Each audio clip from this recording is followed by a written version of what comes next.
Today we are making a delicious pineapple margarita because sometimes you're craving a cocktail, but you're trying to stay away from the booze.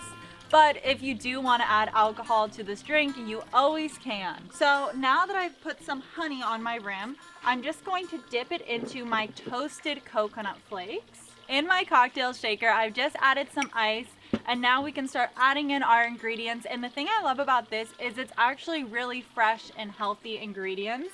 So here I have just half a cup of pineapple juice. I freshly squeezed this, but you can also buy just store-bought pineapple juice. There we go. Next, I have a fourth cup of coconut water, as well as the juice of one lime, and I gotta say it smells good already. And now, just to add a little bit of creaminess to our cocktail, I'm adding in 1 ounce of coconut milk, and I took the really creamy part of the coconut milk from the top of the can. And now it's time to shake it all together.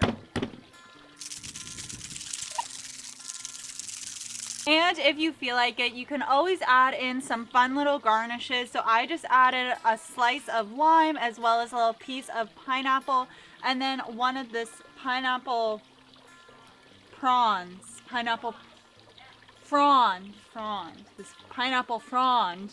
to my glass. Now it's time to taste our mocktail. This tastes absolutely delicious.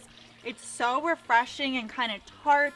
And then getting the sweetness of the toasted coconut when you drink it adds like the perfect level of sweetness to all the tartness that comes from the pineapple and the lime.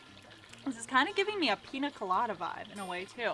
And I want to say a special thank you to the social sipper who I got this recipe from. I found her on Instagram, and this is so delicious, and I don't usually drink mocktails, so if you're looking for some good recipes, you should definitely check her out. Thank you guys so much for watching, and I hope to see you next week. Cheers!